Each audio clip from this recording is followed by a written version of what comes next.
Chantal Goya était la marraine fée de l'enfance française. Sa voix résonnait dans les chambres d'enfants, ses chansons comme Bécassine et Un lapin devenaient des berceuses pour des générations. Vêtue de costumes éclatants et entourée de peluches, elle avait construit un monde où rien de mal ne pouvait arriver. Mais derrière ce sourire vivait une femme affrontant en silence le chagrin, la maladie, le rejet et la peur. Pendant des décennies, elle a enfoui les vérités les plus sombres sous des couches de velours et de paillettes. Aujourd'hui, Chantal Goya se confie enfin. Et ce qu'elle révèle brise l'illusion de l'étoile parfaite et intouchable. Une jeune femme qui ne voulait pas être sous les projecteurs. Chantal Goya est née Chantal de Guerre le 10 juin 1942 à Saïgon, alors partie de l'Indochine française. Sa venue au monde s'est faite dans un contexte terrifiant. La Seconde Guerre mondiale faisait rage, les forces japonaises occupaient le Vietnam et la structure coloniale française s'effondrait. Son père était un fonctionnaire colonial français et sa mère, femme au foyer, tentait de préserver un semblant de normalité alors que la violence grondait aux portes. Comme de nombreuses familles européennes vivant à l'étranger pendant la guerre, les de guerre furent bientôt contraints de fuir.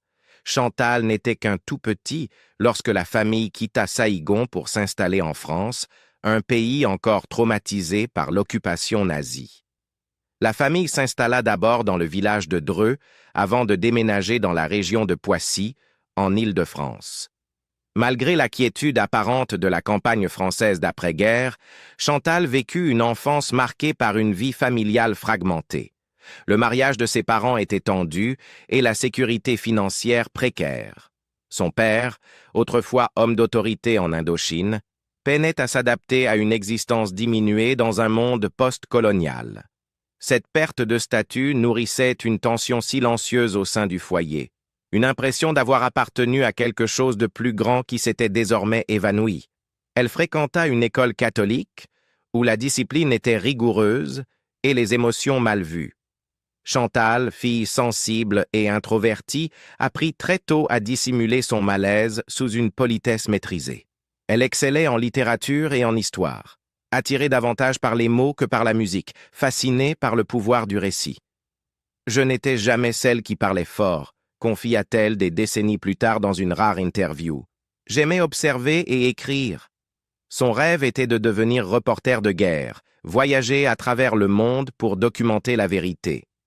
Le journalisme, pour elle, relevait d'une vocation. Après le baccalauréat, elle s'inscrivit à la Sorbonne pour y étudier la littérature et les sciences politiques. Elle se retrouva plongée dans l'effervescence intellectuelle des années 1960.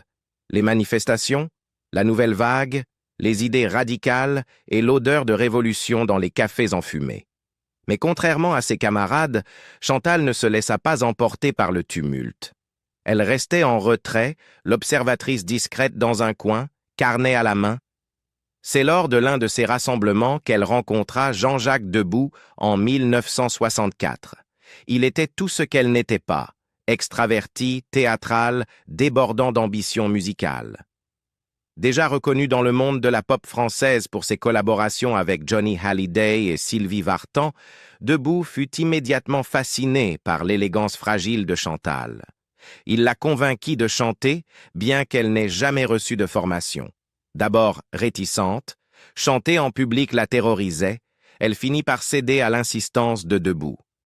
En 1966, elle adopta le nom de scène Chantal Goya, un hommage au peintre espagnol Francisco Goya, dont des gravures ornaient les murs de la maison familiale. Cette même année, elle fit ses débuts au cinéma dans Masculin-Féminin de Jean-Luc Godard, film devenu emblématique de la nouvelle vague. Elle y interprétait Madeleine Zimmer, une chanteuse pop, une ironie prophétique, une œuvre d'art qui annonçait une vie qu'elle n'avait pas encore choisie. Le style de Godard, cryptique et provocateur, rendit le tournage difficile. Chantal, timide et sans expérience, s'y sentit souvent perdue. Mais son détachement naturel apporta à son jeu une authenticité troublante qui ne passa pas inaperçue. Bien que le film la propulsât sous les projecteurs, elle se sentit mise à nu. Je ne voulais pas être connue, avoua-t-elle plus tard. Je voulais juste vivre tranquillement. La même année, elle épousa Debout et donna naissance à leur fils Jean-Paul. Leur fille Clarisse naquit en 1968. Tandis que sa famille grandissait, sa notoriété aussi, mais elle ne s'y sentait jamais à l'aise. En dépit des apparences, Chantal n'a jamais recherché la célébrité. Elle s'en est même éloignée chaque fois qu'elle le pouvait. Celle qui danserait plus tard avec des pandas et des lapins géants sur scène rêvait autrefois de rester derrière la caméra, pas devant. Elle est devenue une star la nuit où Bardot a disparu. Ce fut un coup du destin qui réécrivit le cours de toute sa vie. En 1975, lors d'une émission télévisée en direct, l'icône française Brigitte Bardot annula brusquement sa participation. Les producteurs, en panique, cherchèrent une remplaçante de dernière minute et se tournèrent vers Chantal Goya, alors encore principalement connue pour ses débuts au cinéma et sa modeste carrière pop sous la direction de son mari, Jean-Jacques Debout. Avec presque aucune préparation, Chantal entra dans le studio et interpréta « Adieu les jolis foulards », une ballade tendre sur la séparation avec des enfants après un voyage à l'étranger.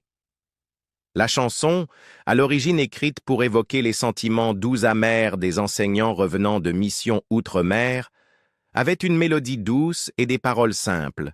Mais ce soir-là, elle toucha quelque chose de plus profond. La réaction fut immédiate, viscérale et stupéfiante. Les lignes téléphoniques furent saturées. Les téléspectateurs, parents et enfants, étaient en larmes. Partout en France, les salons se figèrent devant la naissance d'une nouvelle artiste. Chantal n'était pas glamour, provocante ou politiquement engagée comme Bardot. Elle était maternelle, douce et étrangement intemporelle. En une seule performance, elle devint la figure maternelle musicale d'une génération entière. Et cela s'était produit presque par accident. Avant cette nuit décisive, l'identité artistique de Chantal restait floue.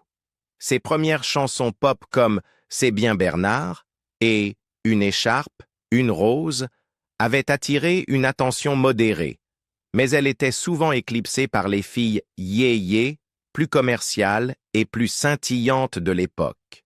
Même sa carrière cinématographique, lancée de façon spectaculaire avec masculin-féminin, n'avait pas connu l'essor attendu. Au milieu des années 1970, elle était mère de 2 enfants, en tournée de temps à autre, et incertaine quant à sa voix artistique. Debout, cependant, avait toujours pressenti qu'il y avait quelque chose d'autre, quelque chose de plus profond dans sa voix. Quelque chose que les enfants en particulier sauraient reconnaître.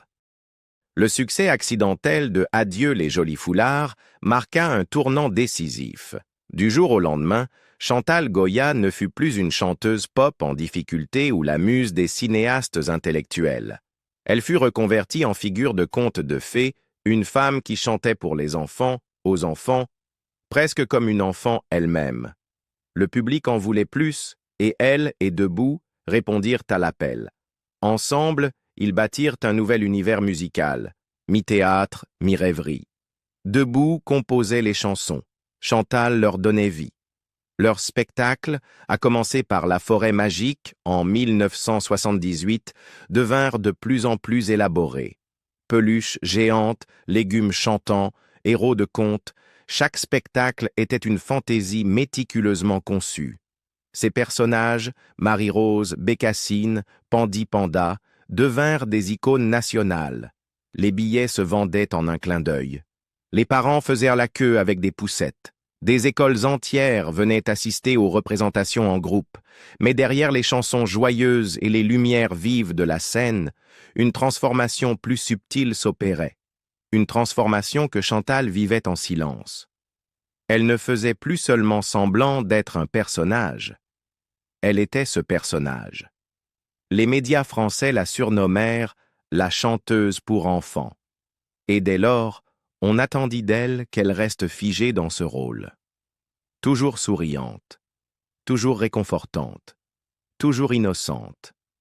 En privé, elle commença à ressentir le poids psychologique de cette attente. Elle était dans la trentaine, jonglant avec les responsabilités de la maternité et du mariage, tout en étant poussée, publiquement et professionnellement, à vivre dans un état de pureté enfantine permanent. Il n'y avait pas de place pour la colère, l'épuisement, la douleur. Même lorsque sa voix craquait sous la fatigue ou que son corps souffrait du rythme effréné des spectacles, elle ne pouvait pas s'arrêter. Trop d'enfants comptaient sur elle, et les spectacles ne faisaient que grandir. Au début des années 1980, il remplissait le Palais des Congrès à Paris. Les décors pesaient des tonnes. Les costumes étaient cousus à la main. Les répétitions pouvaient durer des semaines. Goya passait parfois des heures en maquillage et prothèses, pour ensuite enchaîner plusieurs représentations par jour sans pause. Pour le public, tout semblait fluide. En coulisses, c'était tout le contraire. Je n'avais pas l'impression de disparaître, avoua-t-elle plus tard dans une interview. Je disparaissais.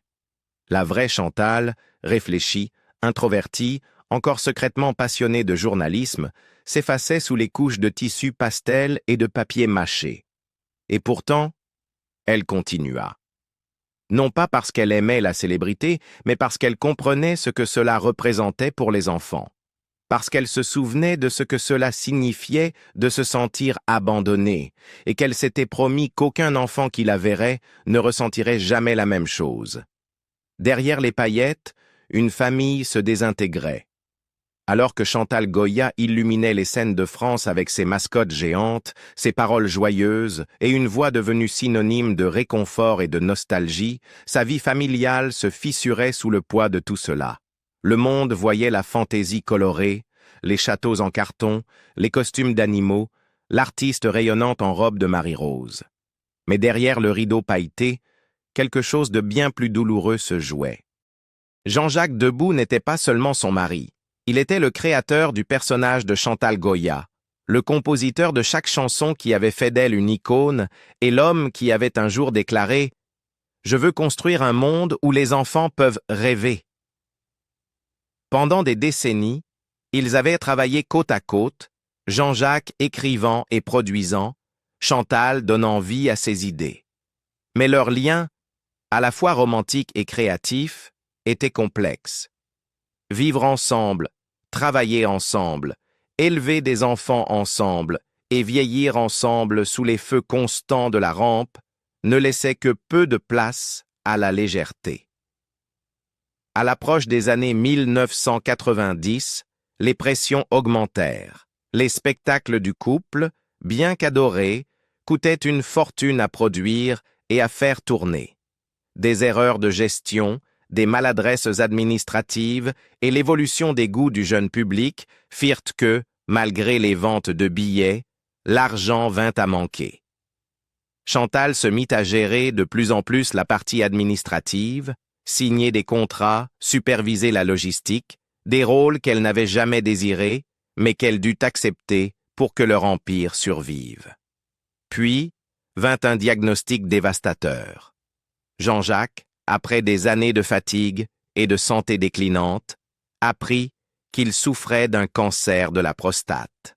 La nouvelle, livrée avec détachement clinique, frappa comme une bombe dans une vie déjà surchargée. Il entama un traitement. Radiothérapie intensive, hospitalisation, rechute. Bien que les médecins se montrassent prudemment optimistes, le traitement fut un véritable calvaire. Physiquement, Jean-Jacques s'affaiblissait, mais émotionnellement, la descente était encore plus vertigineuse. Il arrêta d'écrire, il arrêta de parler. L'homme qui autrefois remplissait les pièces de chansons et d'idées fantasques devint méconnaissable, replié sur lui-même. Une brume de dépression s'installa, du genre que les médicaments ne peuvent effacer. « Je ne croyais plus en moi », confia-t-il plus tard dans une interview à voix basse. « Je suis tombé dans un trou noir. » Et c'est Chantal qui se tint au bord de ce trou, refusant de le laisser tomber plus bas. Elle l'accompagnait à chaque rendez-vous, s'asseyait à son chevet pendant d'interminables heures de silence, cuisinait des plats qu'il refusait souvent de manger. Quand les thérapeutes échouaient, elle restait. Quand les médecins perdaient patience, elle persévérait. Ses propres besoins, sa propre peine, restaient enfouis derrière une façade maîtrisée. « Je l'ai kidnappé », dira-t-elle plus tard, à moitié en plaisantant. Elle voulait dire qu'elle l'avait arraché au désespoir, ramené vers la lumière avec pour seules armes son amour têtu et sa résilience. Mais il ne faisait aucun doute. Elle lui avait sauvé la vie.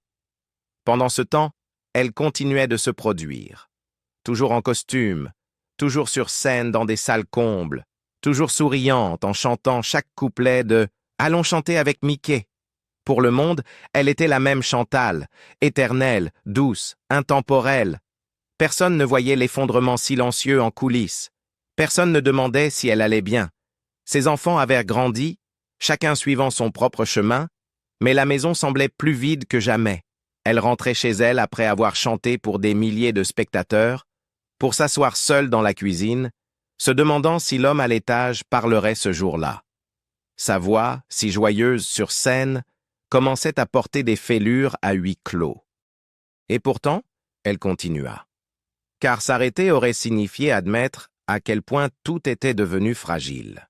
Alors elle chantait, non pour fuir, mais parce qu'elle n'avait nulle part où aller, parce qu'elle avait besoin des applaudissements pour étouffer le silence, parce que pour Chantal Goya, même le chagrin devait porter un costume. Le temps rattrapait, et sa douleur aussi. À un âge où la plupart des artistes se seraient depuis longtemps retirés des projecteurs, Chantal Goya fit l'impensable. Elle y retourna. Pas par nostalgie, ni pour une tournée d'adieu, mais pour quelque chose de plus intime, de plus nécessaire. À plus de 80 ans, elle redonna vie à son univers, un monde de marionnettes et de rêves pastels, de guignols et de lapins, de pandas et de Marie-Rose. C'était le même monde qu'elle avait créé des décennies plus tôt, mais cette fois, la fantaisie montrait ses coutures. La tournée 2023 à 2026 était annoncée comme une célébration, une renaissance des personnages adorés qui avaient enchanté des générations d'enfants. Mais dès que Chantal monta sur scène, c'était évident. Ce n'était plus la même femme. Ses mouvements étaient pontés plus lents. Son pas, autrefois léger et bondissant, était désormais incertain. Derrière la robe rose emblématique et la voix douce se trouvait un corps marqué par le temps et la douleur. Elle ne le cacha pas. Elle ne tenta pas de dissimuler la fatigue. Au contraire, elle l'assuma avec une honnêteté frappante. Dans une interview accordée à Télé 7 jours en 2023, elle révéla ce que beaucoup avaient discrètement remarqué. Parfois pendant les spectacles, j'ai des problèmes d'équilibre. Mais alors, Panda et Lapin m'aident à marcher. Elle souriait en le disant, mais les mots étaient lourds. Les personnages qu'elle animait autrefois l'aidaient désormais à rester debout. Les rôles s'étaient inversés. La femme qui avait bâti un royaume de merveilles pour les autres s'appuyait, littéralement, sur ses propres créations pour continuer. Le symbole était impossible à ignorer. Voici Chantal Goya, la marraine éternelle de l'enfance en France, physiquement soutenue par les rêves qu'elle avait elle-même créés. Et tandis que le public applaudissait et chantait les vieilles chansons, beaucoup quittaient la salle en essuyant leurs larmes. Ils n'assistaient pas simplement à un spectacle, ils étaient témoins du passage du temps, rendu visible, personnel et profondément humain. Chantal ne ralentissait pas, au contraire, elle intensifiait ses engagements. « Tant que je peux tenir debout, je serai sur cette scène », confia-t-elle à un journaliste. Il ne s'agissait pas d'argent, ni même entièrement d'héritage. Il s'agissait de liens. Son public, autrefois composé d'enfants aux yeux grands ouverts et aux doigts collants, était désormais rempli d'adultes, parfois accompagnés de leurs propres enfants. Ils ne revivaient pas seulement leur passé. Ils revenaient vers celles qui, un jour, leur avaient offert de la lumière dans leurs moments les plus sombres. Et peut-être que Chantal avait autant besoin d'eux que d'elle. Après des années de silence, de sacrifices et de chagrin privé, les applaudissements signifiaient plus que jamais. C'était une forme d'oxygène, un rappel qu'elle comptait toujours, pas en tant que personnage, ni en tant que marque, mais en tant que femme, ayant versé son âme dans une fantaisie fragile qui avait, d'une manière ou d'une autre, traversé les décennies. Derrière chaque salut triomphal, pourtant, se cachait la douleur. Douleurs chroniques au dos, genoux fragiles, vertige. Jean-Jacques, désormais presque à la retraite et toujours en lutte contre ses propres problèmes de santé, ne pouvait plus la soutenir comme autrefois. L'équipe de production, bien que fidèle, ne pouvait porter ce poids émotionnel. Et ses enfants, bien qu'aimants, avaient depuis longtemps construit leur propre vie. Dans le silence des chambres d'hôtel et des coulisses assombries, Chantal s'asseyait seule, plus souvent qu'on ne l'imaginait, serrant dans ses bras la même robe rose qu'elle portait depuis 40 ans. Et pourtant, elle continuait. Parce que s'arrêter aurait signifié lâcher prise sur le seul monde qu'elle avait jamais vraiment compris. Parce que, peut-être, au fond d'elle-même, elle craignait que lorsque la musique s'arrêterait, le silence serait insupportable. Parce que pour Chantal Goya, la scène n'avait jamais été un lieu d'égo. C'était un sanctuaire. Et plus que jamais, c'était l'endroit où elle pouvait être vue, entendue et, ne serait-ce qu'une heure, portée par les rêves qu'elle avait un jour offerts aux autres. La vérité qu'elle ne pouvait plus cacher. Tout au long de sa carrière, Chantal Goya n'a jamais joué les victimes. Même lorsque les critiques la tournaient en dérision, la traitant de démodée ou infantile, elle gardait la tête haute. Quand l'industrie l'a rejetée, elle s'est reconstruite seule. Et lorsque les jeunes stars ont qualifié son travail d'inutile, elle a continué à jouer à guichet fermé. Mais ce n'est qu'aujourd'hui, à 83 ans, qu'elle admet enfin ce que beaucoup soupçonnaient depuis longtemps. Le rôle de Chantal Goya était à la fois une bénédiction et une prison. « J'étais juste une fille qui voulait écrire », a-t-elle confié dans une récente interview. « Mais je suis devenue quelqu'un d'autre. Je suis devenue l'idée que tout le monde se faisait du bonheur et je ne savais pas comment dire non. » Même ses convictions politiques, soutenir des candidats conservateurs ou s'opposer à certaines lois, ont provoqué des réactions qui l'ont profondément blessée. On l'a traitée de dépassée, de déconnectée, voire d'hypocrite. Mais elle n'a jamais répondu avec amertume. Elle s'est simplement repliée davantage dans son costume. Aujourd'hui, alors que le rideau tombe lentement sur sa longue carrière, Chantal Goya ne cache plus rien. Elle parle avec tendresse, mais aussi avec tristesse. « J'ai tout donné, » dit-elle. « Parfois, je ne sais pas ce qu'il me reste. Ce qu'il reste, c'est un héritage de merveilles, mais aussi de sacrifices. Celui d'une femme qui a offert à des générations d'enfants leur premier souvenir magique, tandis que sa propre joie s'effaçait doucement. Chantal Goya a chanté pour des millions d'enfants, mais aujourd'hui, elle demande à être vue comme une personne, pas seulement comme un personnage. Avez-vous écouté sa musique en grandissant? Partagez votre chanson ou souvenir préféré en commentaire. Et n'oubliez pas d'aimer, de partager et de vous abonner pour découvrir d'autres histoires méconnues sur les stars que vous pensiez connaître.